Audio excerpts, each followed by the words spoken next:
নমস্কার, weather with Suvendu চ্যানেলে আপনাকে আরও একবার অনেক স্বাগত জানাই। প্রিয় দর্শক, আজ ফেব্রুয়ারির 8 তারিখ শনিবার, সাল 2025। আজকের পূর্বাভাসে আপনাদেরকে জানাবো যে আগামী কয়েকটা দিনের আবহাওয়াতে কোথায় কেমন পরিবর্তন ধরা পড়তে পারে।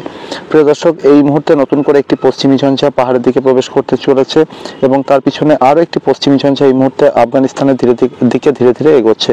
আর অন্যদিকে এই মুহূর্তে উত্তরে শুকনো ঠান্ডা হাওয়ার প্রবাহ জারি রয়েছে উত্তরপ্রদেশ থেকে শুরু করে বিহার, ঝাড়খণ্ড, ওড়িশা, পশ্চিমবঙ্গ, বাংলাদেশ, ত্রিপুরা এবং সন্নিহিত এলাকার উপর দিয়ে। এই শুকনো উত্তরে ঠান্ডা হাওয়ার হাত ধরে কিন্তু কলকাতা সহ পশ্চিমবঙ্গের সমস্ত জায়গাতেই আকাশ একেবারে রোদ ঝলমলে রয়েছে এবং তার সাথে দুপুর বেলাতে কিন্তু রোদের তেজ অনুভূত হচ্ছে। আর সেই সাথে কিন্তু রাতের দিক থেকে ভোর পর্যন্ত সময়ের মধ্যে যথেষ্ট কড়া ঠান্ডা অনুভূত হচ্ছে। আমরা যদি সর্বশেষ উপগ্রহ চিত্রটা ভালো করে দেখি তাহলে কলকাতা সহ দক্ষিণবঙ্গের কোথাও এক টুকরো মেঘের উপস্থিতি নেই। সেই সাথে মালদা, দিনাজপুর সহ পাহাড়ি এবং তরাই ডুয়ার্সের জেলাগুলোর দিকেও কিন্তু কোথাও কোনো মেঘের অস্তিত্ব নেই। শুধুমাত্র দার্জিলিং, কালিম্পং এবং লাগোয়া এলাকার দিকে খানিকটা হালকা মেঘের আবরণ চোখে পড়ছে। এদিকে বিহার, সেই সাথে ঝাড়খণ্ডের সমস্ত এলাকা, ওড়িশার সব এলাকা সর্বত্রই কিন্তু একেবারে রোদ ঝলমলে আবহাওয়া। বাংলাদেশের সব এই এলাকাতেই কিন্তু এই মুহূর্তে রোদ ঝলমলে আবহাওয়া রয়েছে। ত্রিপুরা থেকে শুরু করে আসামের সর্বত্রই কিন্তু এই মুহূর্তে রোদ ঝলমলে আবহাওয়া বিরাজ করছে। এই মুহূর্তে আমরা যদি বায়ু প্রবাহের পরিস্থিতির দিকে নজর রাখি তাহলে দেখা যাচ্ছে যে একেবারে পাহাড়ের দিক থেকে এবং সেই সাথে উত্তর পাকিস্তান এবং সংলগ্ন এলাকার দিক থেকে শুকনো ঠান্ডা হাওয়া নেমে আসছে। বিহার, ঝাড়খণ্ড হয়ে সেই হাওয়া কিন্তু ঢুকে পড়ছে একেবারে কলকাতা সহ দক্ষিণবঙ্গ এবং পার্শ্ববর্তী এলাকার উপর দিয়ে। সেই সাথে নেপাল এবং সংলগ্ন এলাকার দিক থেকেও শুকনো ঠান্ডা হাওয়া নামছে, তাও কিন্তু পশ্চিমবঙ্গ সহ বাংলাদেশের বিভিন্ন এলাকা, ত্রিপুরার উপর দিয়ে কিন্তু বয়ে যাচ্ছে এবং তা ধীরে ধীরে বঙ্গোপসাগরের দিকে চলে যাচ্ছে। এই উত্তরে শুকনো ঠান্ডা হাওয়ার প্রবাহ দিনের বেশিরভাগ সময় জুড়ে জারি থাকার সম্ভাবনা এবং তার সাথে কিন্তু রাতের দিক হতে হতে বঙ্গোপসাগরে উত্তরাঞ্চলে অ্যান্টিসাইক্লোনটি ধীরে ধীরে সক্রিয় হওয়ার সম্ভাবনা, অর্থাৎ সন্ধ্যার দিক থেকে কিন্তু বঙ্গোপসাগরের দিক থেকে কিছুটা হলেও জলীয় বাষ্প প্রবেশ করতে থাকবে। আর এই সুযোগে কি হবে, এই যেহেতু রাতের বেলাতে মোটামুটি একটা কড়া ঠান্ডা বা বেশ ভালো ঠান্ডা কিন্তু বিভিন্ন এলাকায় উপলব্ধি করা যাচ্ছে, তো সেই কারণে কিন্তু এই অতিরিক্ত জলীয় বাষ্প যেটা রাতের বেলা প্রবেশ করবে সেটা কিন্তু বিভিন্ন এলাকায় হালকা একটা কুয়াশার চাদর তৈরি করতে পারে বলেই মনে হচ্ছে। আগামীকাল ফেব্রুয়ারির 9 তারিখেও এই উত্তরে হাওয়ার প্রবাহ লাগাতার জারি থাকবে এবং হাওয়ার গতিও মোটামুটি বেশ ভালোই থাকবে। তো সেক্ষেত্রে আগামীকালও কিন্তু কড়া ঠান্ডা বজায় থাকবে। ফেব্রুয়ারির 10 তারিখ হতে হতে এই দিনও কিন্তু উত্তরে হাওয়ার প্রবাহ জারি থাকবে, তবে হাওয়ার গতি সামান্য কিছুটা কমতে পারে। ফেব্রুয়ারির 10 তারিখ রাতের দিক থেকে কিন্তু বঙ্গোপসাগরে অ্যান্টিসাইক্লোনটি অতি সক্রিয় হতে থাকবে এবং সেক্ষেত্রে সাগরের দিক থেকে লাগাতার আর্দ্রতাপূর্ণ হাওয়া প্রবেশ করতে থাকবে। অন্যদিকে উত্তরে শুকনো ঠান্ডা হাওয়া সেটা কিন্তু বাধাপ্রাপ্ত হতে থাকবে। এই সময় যেটা হতে পারে, পাহাড়ের দিকে একটা শক্তিশালী পশ্চিমী ঝঞ্ঝা এসে হাজির হবে এবং সেই কারণে জম্মু কাশ্মীর, লাদাখের বিভিন্ন এলাকাতে তুষারপাত শুরু হওয়ার সম্ভাবনা। উত্তর পাকিস্তানেও যথেষ্ট তুষারপাত হতে পারে এবং নেপালের বিভিন্ন এলাকা, সেই সাথে সিকিম, ভুটান, অরুণাচলের বিভিন্ন এলাকাতেও কিন্তু তুষারপাত হওয়ার সম্ভাবনা রয়েছে ফেব্রুয়ারির 10 তারিখ থেকে। এবং এই ওয়েদার সিস্টেমটার কারণেই কিন্তু উত্তরে হাওয়া বাধাপ্রাপ্ত হওয়ার সম্ভাবনা পূর্ব ভারতের দিকটাতে। আজ 8ই ফেব্রুয়ারি শনিবার দুপুরের দিকটাতে কিন্তু ওড়িশার বিভিন্ন এলাকাতে 30 থেকে 32 ডিগ্রি সেলসিয়াসের মধ্যে তাপমাত্রা ঘোরাফেরা করতে পারে। কলকাতা এবং লাগোয়া এলাকাতে পূর্বাভাস মতোই তাপমাত্রা কমেছে এবং তা 28 ডিগ্রি সেলসিয়াসের কাছে চলে আসতে পারে আজ দুপুরের দিকে।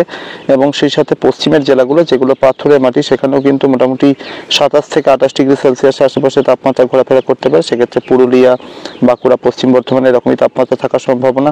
অন্যদিকে নদিয়া সহ পূর্ব বর্ধমানের একাংশ, এখানে কিন্তু 24 থেকে 26 ডিগ্রি সেলসিয়াসের মধ্যে তাপমাত্রা ঘোরাফেরা করতে পারে। কলকাতা লাগোয়া হাওড়া, হুগলির বিভিন্ন এলাকা, এখানেও কিন্তু 26 থেকে 28 ডিগ্রি সেলসিয়াসের মধ্যে তাপমাত্রা ঘোরাফেরা করার সম্ভাবনা রয়েছে। মেদিনীপুর এবং লাগোয়া আশেপাশে এলাকাতে 28 ডিগ্রি সেলসিয়াসের আশেপাশে তাপমাত্রা আজ দুপুরের দিকে ঘোরাফেরা করতে পারে।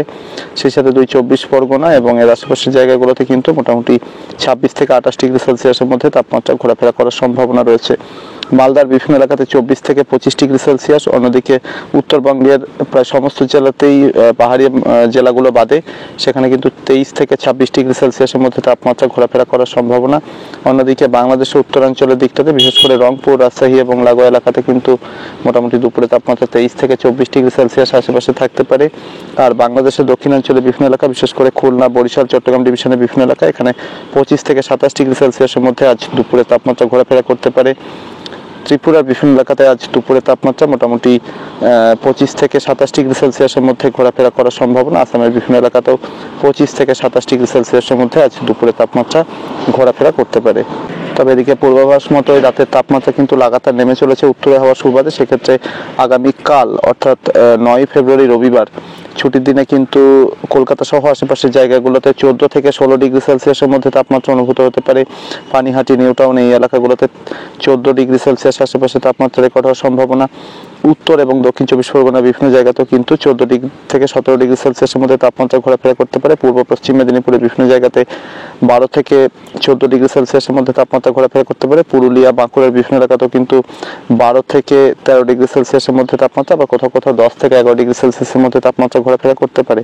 তবে বেশ কড়া ঠান্ডা কিন্তু বীরভূম, মুর্শিদাবাদ এবং পূর্ব বর্ধমান, নদিয়ার একাংশে আগামীকাল থাকার সম্ভাবনা, সেই সাথে পশ্চিম বর্ধমানে থাকার সম্ভাবনা। সেক্ষেত্রে এই এলাকাগুলোতে 10 থেকে মোটামুটি 13 ডিগ্রি সেলসিয়াসের মধ্যে আগামীকাল রবিবার ভোরের তাপমাত্রা রেকর্ড হতে পারে। অর্থাৎ আজ রাতে এবং আগামীকাল ভোরের দিকটাতে কিন্তু যথেষ্ট কড়া ঠান্ডা এই এলাকাগুলোতে অনুভূত হবে। ঝাড়খণ্ডের প্রায় সমস্ত এলাকাতেই 10 থেকে 12 ডিগ্রি সেলসিয়াসের মধ্যে মিনিমাম টেম্পারেচার আগামীকাল ভোরের দিকে রেকর্ড হতে পারে। উত্তরবঙ্গের দিকটাতেও কিন্তু মোটামুটি 11 থেকে 13 ডিগ্রি সেলসিয়াসের মধ্যে ভোরের তাপমাত্রা রেকর্ড হওয়ার সম্ভাবনা। স্বাভাবিকভাবেই পাহাড়ি জেলা যেরকম দার্জিলিং, কালিম্পংয়ে টেম্পারেচার অনেকটাই কম থাকবে। সমগ্র বাংলাদেশ জুড়ে আগামীকাল ভোরের দিকে বেশ ভালো কড়া ঠান্ডা থাকার সম্ভাবনা।